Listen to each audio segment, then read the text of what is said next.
ọjọ́ kan ìjọba ọjọ́ kan ìjà ọjọ́ kan pèlè sí i lóra. Business ilé pé gan. That's a good idea. Business good idea. Investment tó ti ẹ̀ dá tó kéèyàn máa ra lé kó máa kọ́lé kò sí ọlọ́run. In fact. Investment. Wá. Kí lorúkọ tiẹ̀? Ṣé inú ilé ìlélé náà gbé? Ṣé inú ilé ló gbé? Wọ́n ọmọ afọ́jú nínú ilé yìí. Wọ́n sọ lọ́jọ́ yẹn, wọ́n ní bàbá kan ò ríran sálẹ̀. Mi ò mọ̀ tó gba afọ́jú sínú ilé afọ́jú. Aṣọ fẹ́ affect inú ilé yìí. Anyway, kí ló gbé sórí? Ẹnìkan fi gàrí tọrẹ fún wa. Ẹnìkan fi gàrí tọrẹ fún yín. Gàrí? Lọ gbé sórí. My dear, how many times tí mo fẹ́ sọ nínú ilé pé káà má mu gàrí mọ́? Gàrí ọ̀hún náà lọ́jà kójú bàbá ẹ̀ mọ́. Tí bàbá ẹ̀ ò fi ríran, mo ti mọ̀ nǹkan tí màá ṣe. Next time, ẹ ní gbé gàrí wọnú ilé yìí mọ́. Tó bá ní lọ́ mi, ẹ ní gbé gàrí wọnú ilé yìí mọ́. Ó bá ní burúkú ní jẹ́ ẹ̀rọ lárí ní. Wọ́n máa lọ jọ ẹ̀ bàbá òun tó ṣe ní fọ́dà mi.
Ayọ̀ mi bọ̀ gbọ́dọ̀ náà. Wọ́n ní kí n bèrè dání díẹ̀ ó ti tán. Ẹni tó kú nìkan díẹ̀ ó ti tán o. Jagunmọ́lú ayọ̀ mi bọ̀ gbọ́dọ̀ náà. Mo sanwó lé o. Mo sanwó lé o. Mo sanwó lé o.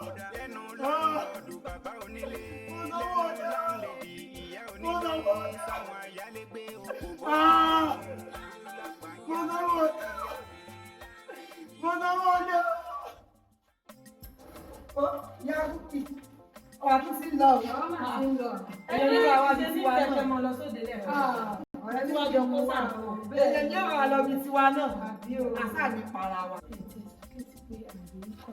Àti ẹni àlọ́mọ ní ọdún wọn ti dájà láńlọ́ọ̀dù láti ìwọ bẹ̀rẹ̀ kí ni nítorí àwọn àpàdé tí wọ́n mi ò dọ́ ọ̀pọ̀ bí bẹ́ẹ̀ ti fi kẹ́ ṣọ́ọ̀bù ẹ̀pọ̀ ìgbà ẹja lọ tó ṣèyàwó láàrin. Àgbọ̀yìn ìṣòro wọn kiri àgbẹ̀ ẹni mi bẹ́ẹ̀ ẹbí tó já ní sí kan jìnnì dọ́ọ̀gì arínúlé wọ́n lù ú bí bí mo ṣe yọjú wò ní kẹ́lẹ́ mo tẹ̀lé wọn kẹ́lẹ́ kẹ́lẹ́ sí àwọn bàbá náà lọ́dún náà ṣẹlẹ̀ tó tó ọ̀rọ̀ tó ń jẹ́ kẹ́lẹ́ àwọn ẹbí wọ́n lù ú bí ọlọ́run ìdírí ló sì wọ́n dé tẹ̀ sí bàbá lọ́dún náà tó yọ Nọ́tìsì tí mò ń nọ́tìsì o. ó dà pé Inú ilé ìdáná àwọn ṣé wọn ò tí ì jí ni àbí wọ́n ti jáde? nígbà tó pọ̀pọ̀lọpọ̀ wọn ò níṣẹ́ lọ́wọ́ bí irú kọ́ọ̀pù bí bíbí tí wọ́n fẹsẹ̀ gbálẹ̀ káàkiri. Àṣọ òfẹ́ nínú ilé ilẹ̀ ti mọ́.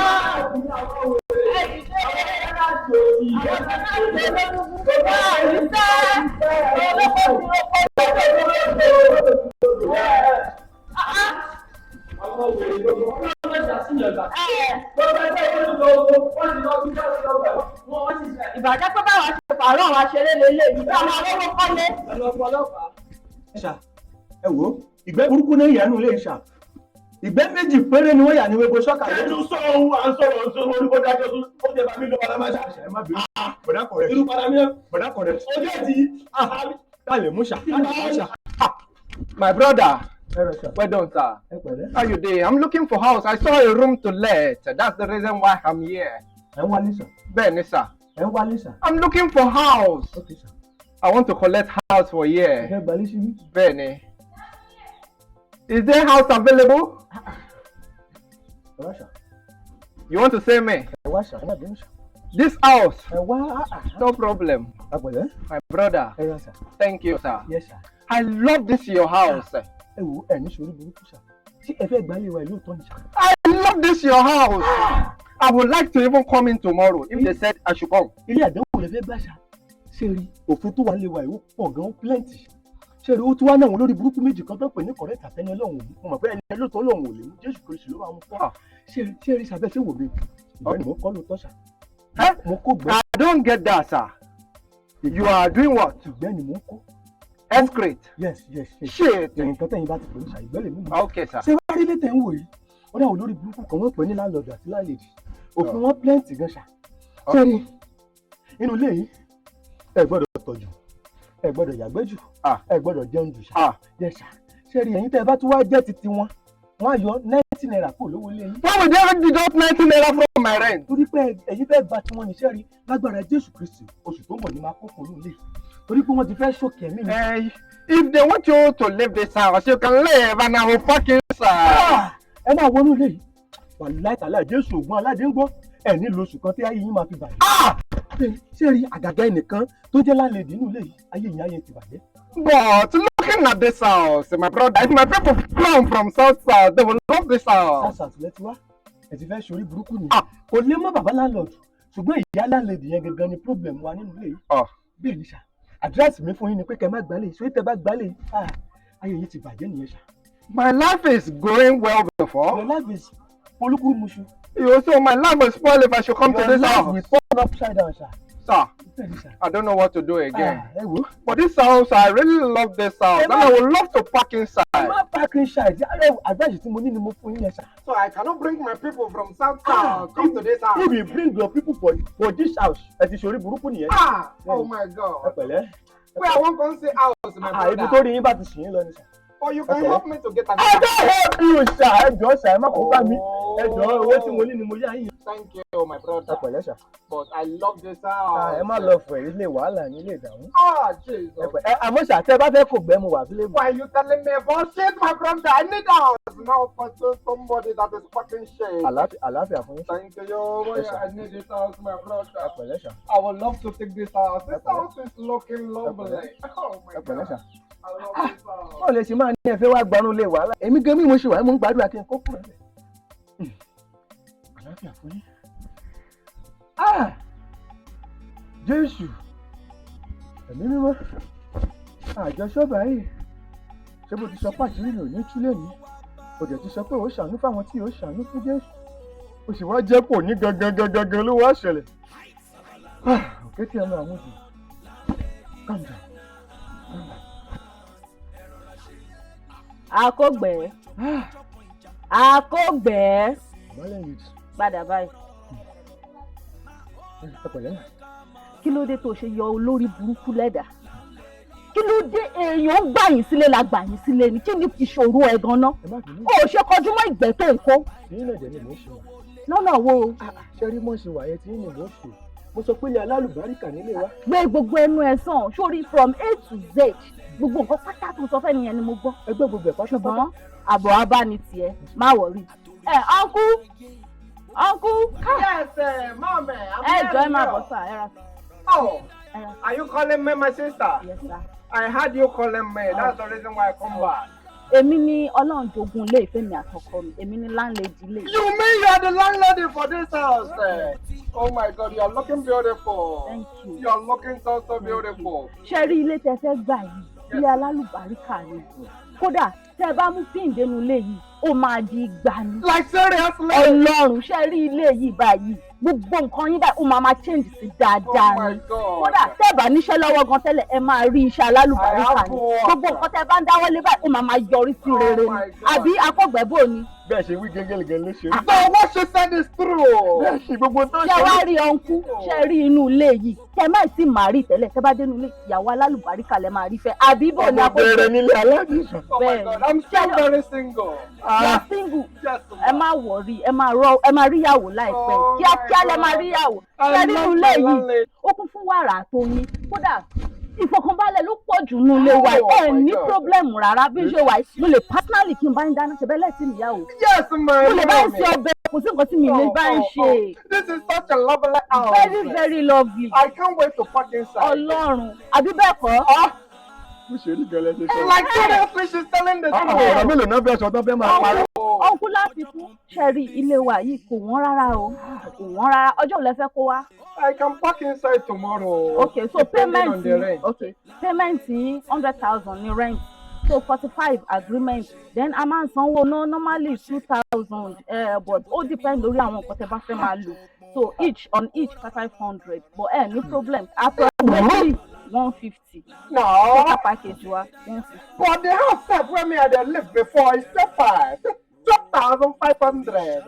Àbólórí burúkú lè lé. Kí ni o kàn sanwó lé ni? Kí ni problem máa yìí náà? Fàṣẹ lẹ́gbàá mi bàbá kí ló dé báyìí? Ìwọ àti ẹ̀rẹ́jọ́ wà pọ̀. Ẹ̀sọ́ kí lójú òrìrì kí ni problem ẹ̀? Kò ní yọ. Kò ní yẹ̀wọ̀ náà. Kò ní yọ.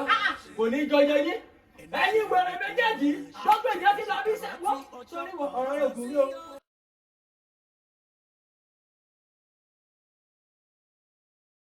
Láńlọ́ọ̀dù ó ti jáde o, ẹ lọ wo Jígí Alára lórí YouTube. My name is Seun Adeoye, Content Development Manager, Jígí Alára TV. Wọ́n nǹkan pàtàkì kan ni mo mú wá fún wa. Nǹkan tó ṣe gbòógì kan ni mo fẹ́ sọ fún wa. Tẹ́ ẹ bá ti jásẹ̀ jẹ́ ń já yín sí. Ìkànnì Jígí Alára àti pòpọ̀ àti sè àti gbẹ̀kanú ó ti wá jiná báyìí. Àwọn èèyàn tiẹ̀ ti ń gbádùn ẹ̀ nígboro. Kí làwọn èèyàn ń gbádùn tí mo ń gbìyànjú àti sọ ìbọn. Òun náà ni LARINLOOD. Ó ṣẹ̀ṣẹ̀ jáde ni láti àkàtà iléeṣẹ́ Jígí Alára TV. Àwọn èèyàn ti ń wò ó, wọ́n ti ń like, wọ́n ti ń subscribe, wọ́n ti ń share káàkiri, wọ́n ti ń pín. Àwọn tó ti wo first episode, àwọn náà lè ròyìn nǹkan tí mo ń gbìyànjú àti sọ yìí. LARINLOOD náà ni kò sí bẹ́ẹ̀ ṣe máa wo fíìmù yìí tẹ̀lé kọ́gbọ́n bí ayálégbé. Kò sí bẹ́ẹ̀ ṣe máa wo tẹ̀lé kọ́gbọ́n bí landlord. Ẹ̀fẹ̀ àwàdà ọgbọ́n ìmọ̀ òye ìlanilọ́yẹ̀ kúkúnnù LARINLOOD yìí. Máa wá gbà yíyànjú báyìí ẹ̀yin náà ẹ darapọ̀ máwọn èèyàn ẹ fi síbi tí wọ́n kò fi sí òun kẹ́yìn náà wo LARINLOOD yìí ẹ gbádùn ẹ̀ dáadáa ẹ ní regret pẹ̀lú ṣé wọ́n dé lórúkọ tèmi lẹ́ẹ̀kan sí Content Development Manager Jígí Alára TV Kajia. Láńlọ́ọ̀dù ó ti jáde o, ẹ lọ wo Jígí Alára lórí YouTube. Tẹlifíṣàn kan àrà ọ̀tọ̀ tí aráyé fẹ́. Prison 24 TV láyé sọ. Àtúntò àrèdè pàkó yìí bàbá màgánà àǹfààní ńlá ló wọlé tọ̀ wá wáyé o. Àǹfààní láti darapọ̀ mọ́ iléeṣẹ́ amóhùnmáwòrán àti rédíò orí ẹ̀rọ ayélujára kan nílẹ̀ yìí. Prison 24 TV Jígí Alára rédíò tó kalẹ̀ ká sílùú Ìbàdàn. Iléeṣẹ́ tẹlifíṣàn tí wọ́n mọ̀ mọ́ àwọn ètò àtàtà lóríṣiríṣi ni. Àǹfààní ńlá rèé o fún gbogbo ẹni tó ní ẹ̀bùn àti ọgbọ́n àtinúdá láti wá fi ẹ̀bùn tiyín náà hàn. Kẹ́yìn náà lè di ìlúmọ̀ọ́ká gbóhùnsáfẹ́fẹ́. Akọ́ṣẹ́mọṣẹ́ agbóhùnsáfẹ́fẹ́ lédè Yorùbá pọ́nbélé àti Gẹ̀ẹ́sì ni wọ́n ní. Tàbí akọ̀ròyìn àti akàròyìn eré ìdárayá àti bẹ́ẹ̀ bẹ́ẹ̀ lọ lédè Yorùbá àtèdè Gẹ̀ẹ́sì. Ayàwòrán cameraman. Aṣàwòrán pọ̀ editor. Onímọ̀ nípa ìwádìí ìtàn documentary researcher. Onímọ̀ nípa ìpolongo ọjà lójú òpó ayélujára e-marketer àti akọ̀wé secretary. Àǹfààní tún wà fún ẹni tí ò tí ì máa gbóhùnsáfẹ́fẹ́ ya àwòrán so àwòrán pọ̀ àti bẹ́ẹ̀ bẹ́ẹ̀ lọ ṣùgbọ́n tó gbàgbọ́ wípé o lè kọ́ṣẹ́mọṣẹ́ lórí ẹ̀. Àwọn nọ́mbàs wọ̀nyí ni kẹ́ ẹ pè fẹ́kúnrẹ́rẹ́ àlàyé o 0705 058 0241 àti 09039893895. tàbí kẹ́ WhatsApp nìkan sórí +1347 285 7401. lórí Facebook, Instagram àti Twitter ẹ kàn sí @prism24 TV. wá lo ẹ̀bùn tiẹ̀ náà níbi táyé ó ti gbà ọ́ ní Prism 24 TV Jígí Alára rédíò a máa retí yín o. Prism 24 TV Jígí Alára rédíò ní gbogbo àwọn tó dá mọ̀ ń gbọ́. Prism 24 TV Jígí Alára rédíò ní gbogbo àwọn tó dá mọ̀ ń sọ. Tẹlifíṣàn kan àrà ọ̀tọ̀ tí aráyé ń fẹ́. Prism 24 TV láyé sọ. Ó ti akájọ tẹ̀ sí